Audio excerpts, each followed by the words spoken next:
Doctor বাবু, আমাকে তাড়াতাড়ি ওষুধ দিয়ে দিন, আমি বাড়ি চলে যাবো, কারণ আমার খুব খিদে পেয়েছে। কেন, প্লেন ছেড়ে যাচ্ছে নাকি তোমার? ঠিক আছে ঠিক আছে, বলো কি হয়েছে তোমার? আমার প্রবলেম হচ্ছে, মানে আমার খিদে হয় না।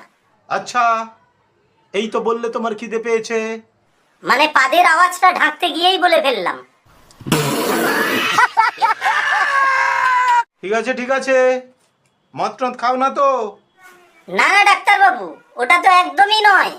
যদি কেউ কোনোদিন রিকোয়েস্ট করে না, তাহলে এক আধ বোতল খেয়ে ফেলি, আর বেশি কিছু নয়। তোমার সঙ্গে একে দেখে তো পাক্কা বেউড়া লাগছে। আরে ডাক্তার বাবু, একেই তো রেখেছে রিকোয়েস্ট করার জন্য। রিকোয়েস্ট করার জন্য লোক রেখেছো? তাহলে তো ডেলি মদ খাচ্ছ। দেখুন ডাক্তার বাবু, ফালতু কথা নয়, ফালতু কথা একদম নয়। যখন যখন আমি রিকোয়েস্ট করি তখন তখন ও খায়। আচ্ছা বুঝলাম। তা তুমি কবে কবে আর কখন কখন রিকোয়েস্ট করো? আরে ডাক্তার বাবু, রিকোয়েস্ট তো আমি রোজ করি। না না না না, থুড়ি থুড়ি থুড়ি, রোজ না রোজ না, রোজ না, রোজ একদম না। কোনো কোনো এক আধ দিন আর কি, মানে। আবে রোজ রোজ খেতে কত টাকা লাগে জানিস বে গান্ডু? রোজ মদ খেতে টাকাটা কে দেয়? তোর দাদু দেয় নাকি রে? রোজ মদ খাওয়ার একটা সস্তা বন্দোবস্ত আছে, বলবো নাকি? বলবো? বলো বলো, কি বন্দোবস্ত আছে, তাড়াতাড়ি বলো। তাড়াতাড়ি বলো, আমি আর থাকতে পারছি না, বন্দোবস্তটা আমাকে তাড়াতাড়ি বলে ফেলো। আমি বলছিলাম কি, আমরা যে টাকার ইংলিশ খাই, ওর থেকে অনেক কম টাকায় বাংলা হয়ে যাবে, তার থেকেও কম টাকায় চুল্লু হয়ে যাবে। তাহলে এক বছরে আমাদের অনেক টাকা বাঁচবে, আর ওই টাকা জমিয়ে একখানা অটো কিনে নেব। অটোর পরে বাস, তারপরে প্লেন, তারপরে ট্রেন। এইভাবে আমরা আম্বানির মতো হয়ে যাব, প্রচুর টাকা আসবে আমাদের কাছে। তখন আমরা রোজ জমিয়ে ইংলিশ খাবো। আচ্ছা। তাহলে কি বলছিস তুই, আজ থেকে চুল্লু খাবো? তাহলে আমি তাড়াতাড়ি আম্বানি হতে পারবো? আরে হ্যাঁ হ্যাঁ, আজ থেকেই শুরু। তাহলে আমরা তাড়াতাড়ি আম্বানি হব, তারপর ইংলিশ খাবো। তাহলে চল। কিন্তু কত টাকা রেখেছিস তুই? টাকা তো আমার কাছে বেশি নেই, মাত্র 25 টাকা আছে। আবে আবে ও ও শালা, আরে আবে ও শালা, আমার ফিজটা তো দিয়ে দে 100 টাকা, তারপর যা খুশি গিয়ে কিনে নে।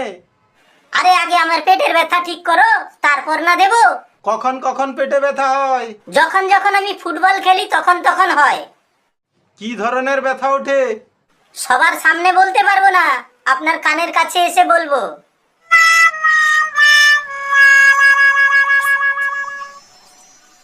আবে শুয়ার, এক ঘুষিতে তোমার থোবড়া ফাটিয়ে দেব। এইসব উল্টো পাল্টা কথা বলার জন্য ডাক্তারখানায় এসেছো? আরে কি এমন কথা বললে ডাক্তার বাবুর কানে কানে, যে আমার ডাক্তার বাবু রেগে তোমায় খিস্তি দিল? একদম ভদ্র ডাক্তার, তাও এত গালাগালি দিল। কি হলো ডাক্তার বাবু, এত রেগে যাচ্ছেন কেন? আরে এ শালা শুয়োর কি বলছে জানো? যতক্ষণ লোকের বউয়ের ফুটবল পাই ততক্ষণ খেলে যাই, কারণ আমার নিজের তো ফুটবল খেলার জন্য বউ নেই। লোকের বউ তাড়াহুড়ো করে খেলতে গিয়ে পেটে ব্যথা উঠে যায়। স্যার, একটা ভালো কথা বলবো? বলো। স্যার, একে ওই ইঞ্জেকশনটা লাগিয়ে দিন, কারণ মদটা তো আমার বাড়িতে খায়, আর মানে আমার বাড়িতে তো নতুন বউটাও আছে।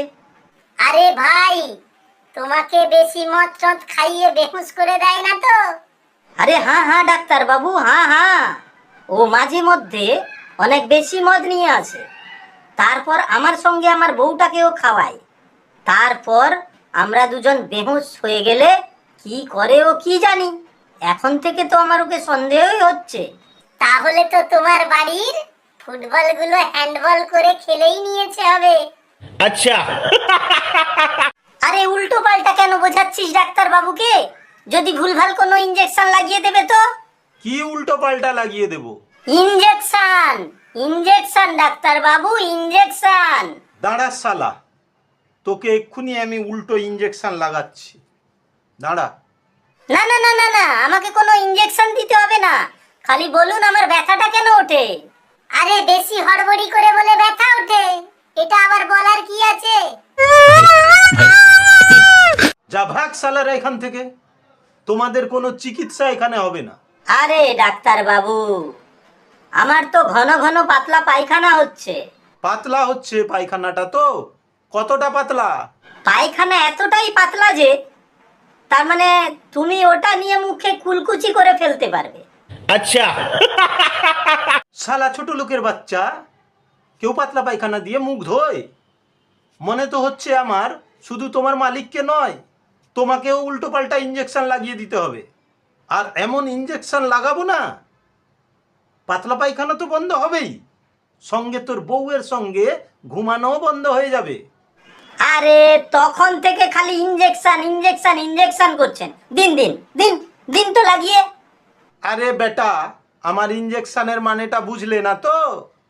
এটা এমন ইঞ্জেকশন, তোমার বাচ্চা জন্ম করাই বন্ধ হয়ে যাবে সারা জীবনের জন্যে। হ্যাঁ হ্যাঁ হ্যাঁ হ্যাঁ, যা হয় হবে, হবে যা হবে হবে।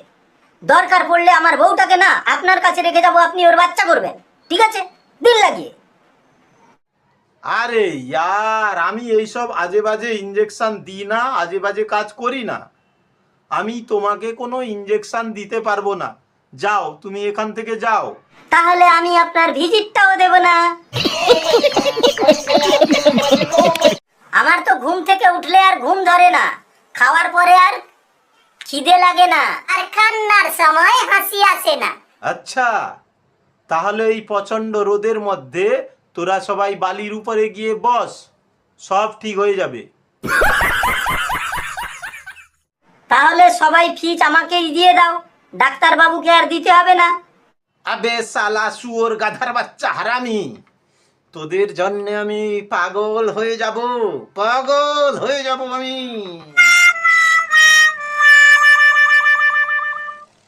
আরে আরে কি হলো কি হলো? ডাক্তার বাবু, ডাক্তার বাবু, ও ডাক্তার বাবু।